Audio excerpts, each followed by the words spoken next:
Hi everybody, how are you doing? Skita here. Welcome back to my channel. I just am popping on because I want to make a quick video about something that has, just recently been come to the forefront of my mind. And that is, most of you know that I have been like kind of really curating my collection over the last few months, last year, I want to say. And I'm pretty happy right now with what my collection is looking like and all the decks that are in it. But there are a couple that I find to be questionable, and wondering whether I should keep them or not. I think I'm gonna keep them, but I'm just working through some thoughts around them that I wanted to share with you. These decks are questionable. The decks I'm going to share with you today are questionable in terms of the conversation around cultural appropriation in tarot. You know, so the first deck I'm going to show you is the Vision Quest Tarot. Now, this is one of the first decks I got that I actually connected with strongly in terms of when I did readings. I felt a very strong connection to this deck. The artwork is beautiful. If you guys have watched my deck delights and deterrence, it really hits a lot of those boxes, ticks a lot of those boxes for me in terms of like an art style and a feel that I am drawn to. I feel quite at home in this deck for whatever reason. And when I do readings with it, the readings are very soothing and very on point. I also like that this deck, some of the interpretations of some of the minors and the majors are different from. It's more thought leaning. It's definitely like more of a thought inspired deck, but even then it goes off on its own a little bit. So I really like decks that kind of challenge that just take me out of the traditional in a sense, because it's almost like what I would consider like a tarot oracle. So it gives me some freedom in using it. Like this here, Six of Air, clarity. This would be the Six of Swords. um, so this is not quite, it's not quite the Thoth association, and it's not the Rider-Waite association. It just goes on its own, and I think that's pretty cool. Six of Earth, so this is Six of Pentacles, breakthrough. Now the issues with this deck is that it's like, it's Native American inspired. It's and the question is, how authentic is it then to Native American culture? And I've like done some research around it, and I can't find anything really on the internet where people say they have a problem with it. Actually, on the contrary, whenever I look up reviews and stuff, a lot of people have a lot of good things to say about this deck. But none of these people are Native American, except for Shamanic Arawak Priestess. I know she has Native blood in her, and I know she likes this deck. And I remember in one video she said that I think is her daughter's boyfriend is like fully Native, and he doesn't have a problem with this deck when she showed it to him. So, that gives me some relief. But, obviously she can't speak for everybody, or he can't speak for everybody. So I did read one review. I did read Benabel Wen wrote a blog post on this deck and a review of it, and she sort of said the same thing, that she, really enjoyed it, but she can't say whether or not it is culturally appropriative, because she just, doesn't have that authority on when it comes to Native American culture. And underneath her blog post, she had a number of responses. People mostly saying good things about the deck. One person said they were part Native and that it was a great deck for them, and blah, blah, blah, blah. But the last review that was put on July 24th, 2020, I'm going to read it out to you, and I may even screenshot it and put it on the screen. But anyway, this person says, okay, comma, deep breath. I am not part native, but I am a citizen of the Comanche Nation, meaning he's responding to the above reviewer who said they're part native and they don't have an issue. And he's like, look, I'm not part native, I'm fully native, I'm of the Comanche Nation. And he says this deck seems more based on European slash white stereotypes about natives than reflective of any real tradition. While it might resonate with non natives, that is because it is by people from a European tradition and made for people from a European tradition. There are 573 plus federally recognized native nations, and each one is wildly different. When they are treated as a single culture with a single symbology, that is a sign you are not dealing with anything authentic. So, that is the only negative review I have found or comment of this deck on the internet so far. And I think it's valid. I think it's valid, and how I think of it is like, this deck has Native American flavors. I would assume very much it's like dining at Taco Bell. It's like if if you're looking for an authentic Spanish or Mexican, I don't know what Taco Bell is supposed to be, Mexican restaurant. If you're looking for an authentic Spanish or Mexican food, you're not going to eat at Taco Bell. But that doesn't mean that eating at Taco Bell doesn't taste good, and it doesn't mean that Taco Bell it's not like Mexican inspired fast food that's actually really tasty. And it doesn't mean that Mexican people don't eat at Taco Bell, because I'm sure they do. I'm sure some of them do, Mexican American, whatever. But the whole point is it's not. It's like um it's like a process, like a cheap version of that experience. Um, but like I said, if it works for me, and it obviously works for a lot of people, and maybe okay, I'm gonna kind of try and synthesize my point when I get to the end of talking about the other deck. Um, but yeah, so it's just a questionable deck, and I like it. I want to keep it in my collection.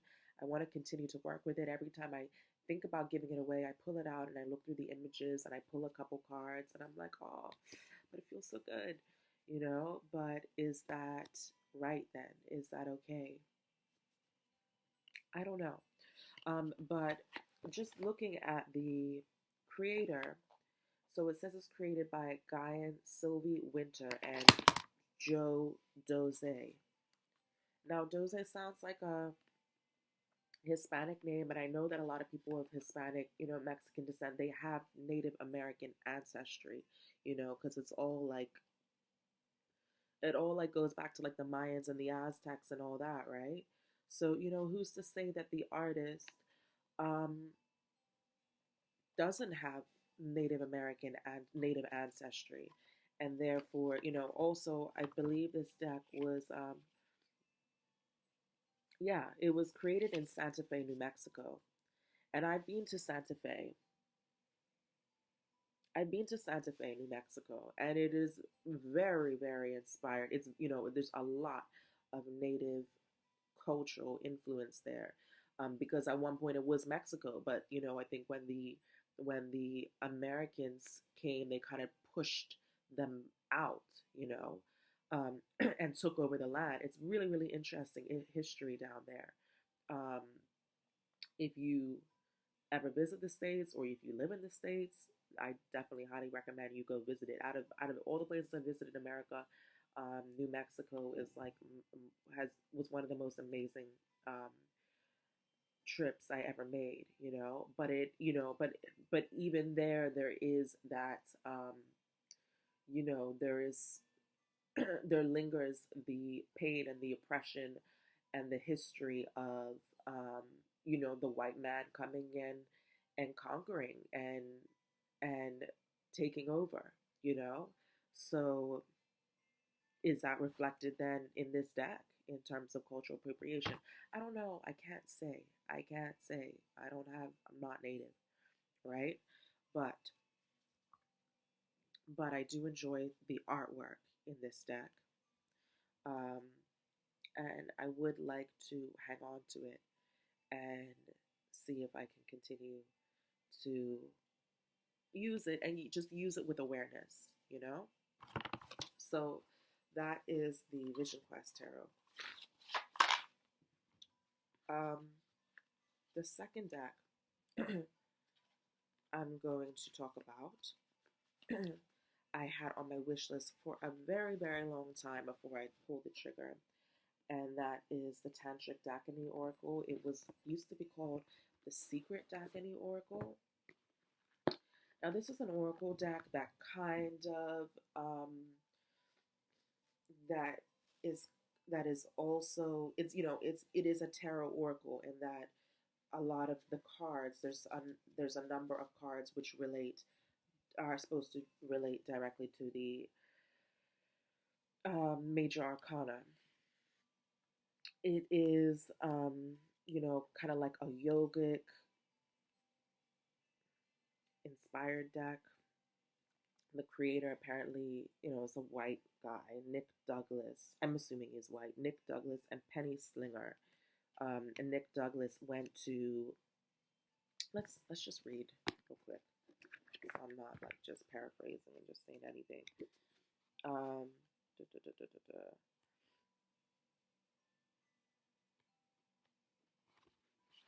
Sorry, should have been better prepared.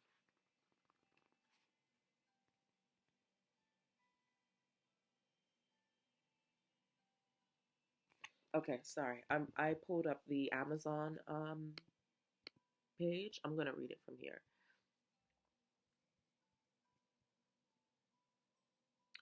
The Tantric Daphne Oracle is a system of divination based on the author's work in Ranipur Jarial Temple in Orissa, India. The temple contains stone carvings of 64 Dakhinis, ancient symbolic representations of the female principles of intuitive wisdom. The Dakhinis I'm not sure how you say that, are the guardians of the deeper mysteries of the self, and it is through them that the secrets of inner transformation are opened.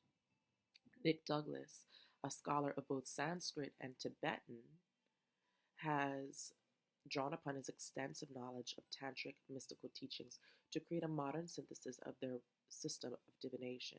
The 65 cards in the deck are a collage of surrealistic images representing symbols and archetypes that are designed to affect both conscious and subconscious levels of perception. Created by artist Penny Slinger, the cards evoke subtle memories, sentiments, desires, or fears. Meditation on the images of the Tantric Daphne Oracle puts the reader in contact with the energies of the Dakhinis, opening a path to the user's inner world, enhancing visualization, and even leading to clairvoyance. Additional methods for consulting the oracle include the Tree of Life chart and Great Universe map, which links the cards to the yoga body, the chakras, kundalini energy, and astrological influences. So this is kind of like a soup. This deck is kind of like a soup of lots of different things. It's got like, tarot archetypes in here. It's got Tibetan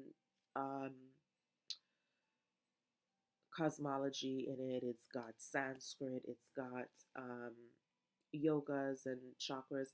And, I don't know that much about like the Tibetan side and the Dakhinis, but I am a certified yoga teacher. My mother's been teaching yoga for like 40 years. She studied with Sri Swami Satchidananda.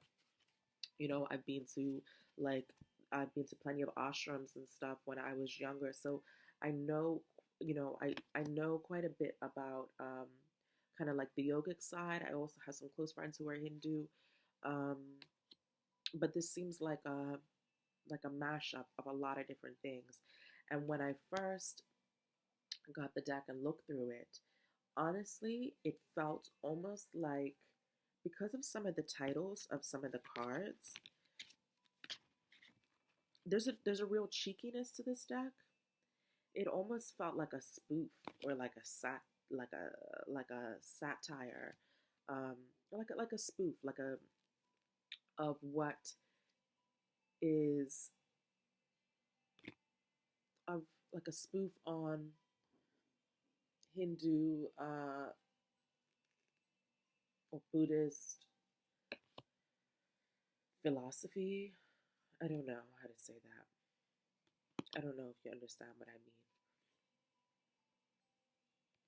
It feels a bit gimmicky. It feels a bit sensational. So originally, like, look at this card, like Mother's Milk, like, you know what I mean? Like, it's, oh, some other cards are almost like laughable. They're a bit, they're a bit just weird. Um, but then, I sat with the deck and I started to pull some cards, and it does read well, and I do like the quirkiness of it. I do like the unusualness of it. I can't take it too seriously. That's all. I just find that I can't take it too seriously. And I think the same can be said for the Vision Quest Tarot. Like, I enjoy it. It is, it feels good. I resonate with the artwork and all that. I just try not to take it too seriously. Like, look at this card, totally bananas. And then when I dangerous pussy, you know what I'm saying? Like, it's almost it's this deck feels very provocative. Like, it's trying to be provocative in a way. Um, yeah. Um, so generally, when I and so I you know so I like this deck. I'm gonna continue to hold on to it and work with it. I actually took out some cards that were for me a little problematic. Um, did I? Yeah, I don't know why I took these out. Like, okay, like this here, I took this out because, like, I don't know, this seems like a little, like, I don't know what they're talking about, tree spirit, yakshi. And when I read the guidebook does not help me. The guidebook to me sounds like a bunch of nonsense as well. So rather than try and act like I understand something which is supposed to be deep, but it's actually not, cosmic carrot, like, what the F? I just took them out for now. Um, Mean and heavy. Like, this to me is like it's just trying to be provocative. And same with this card here, ally. Like, who is that? What is that? So I just, it's an oracle. So I just took out the problematic cards, or the cards that I am having a hard time understanding for now, and I just work with the rest of them, and I think that is okay. Uh, Nobody's dictating how you use it. Um, like even this, amusement. This is a bit racy, isn't it?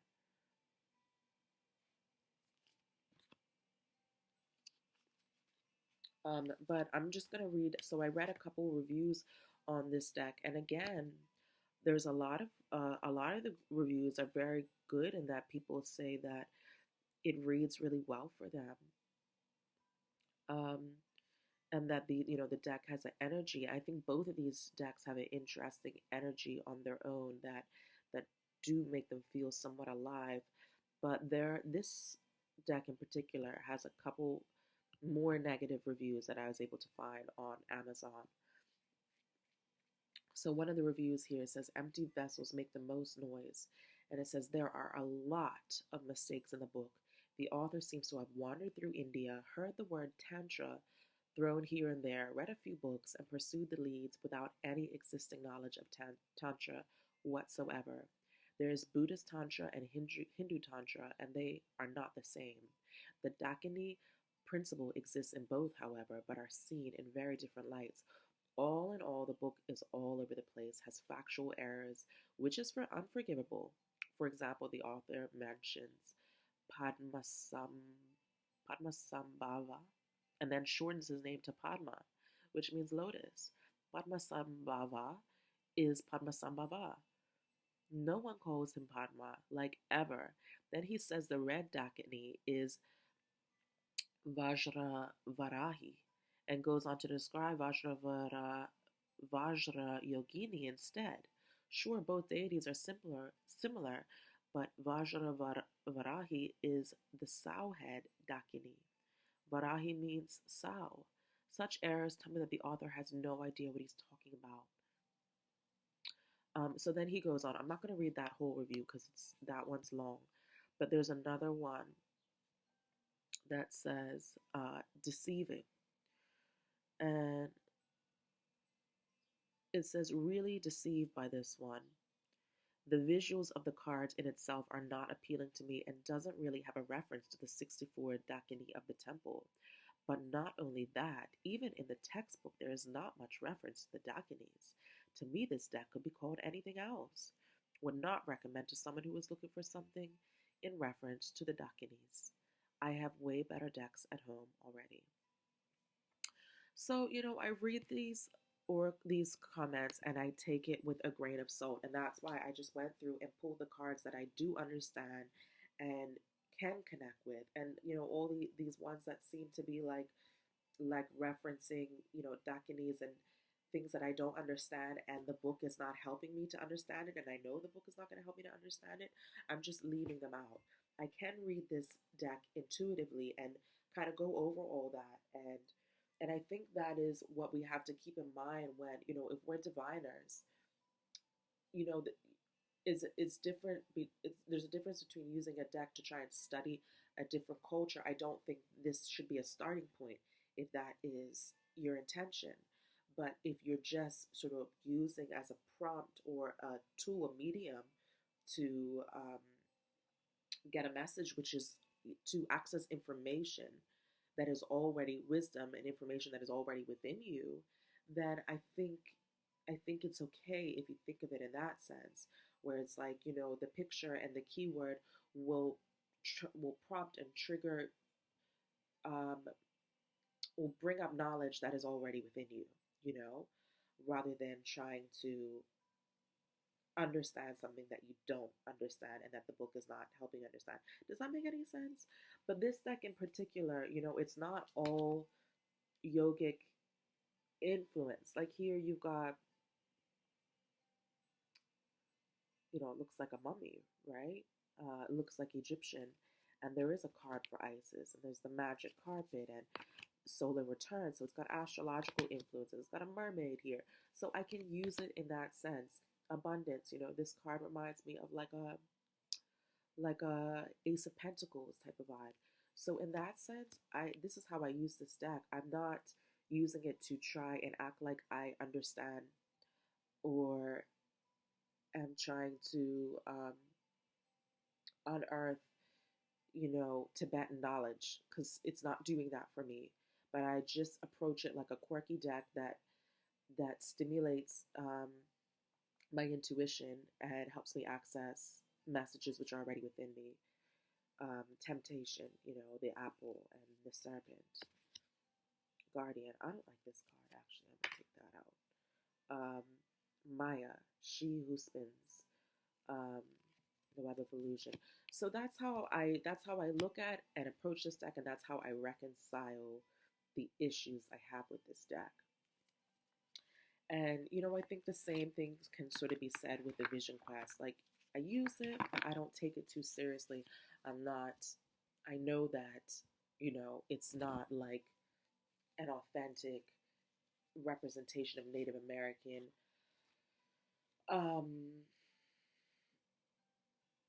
culture, and I'm not trying to use it to like access Native American spirit guides who were ancestors who I don't have any right to call on, who would not be loyal to me in any sense. But I just use it for what it is, and that is a tool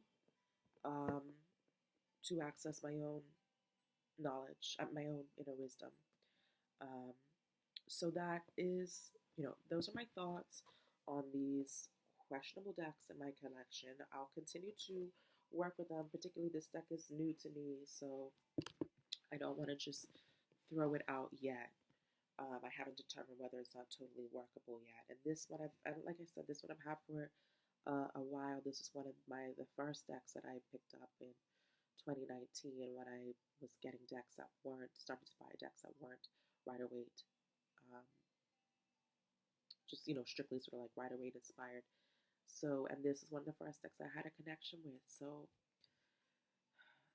and really felt connection. Like when people say, "Oh, this deck," I really felt a connection with this. That was this for me, and I still do. So it's like I don't want to just give it up yet, just based upon um, these things. But like I said, it's to me it's about having awareness and um, curbing expectations and just having a dialogue around it, and that's what I'm trying to do with this video. So let me know down below what your thoughts are. Do you have these decks? What do you think about these? I think the same case can be made for a lot of decks on the market, that even like decks that try to explore African culture or African American culture. You know, a lot of the artists they take their own creative license to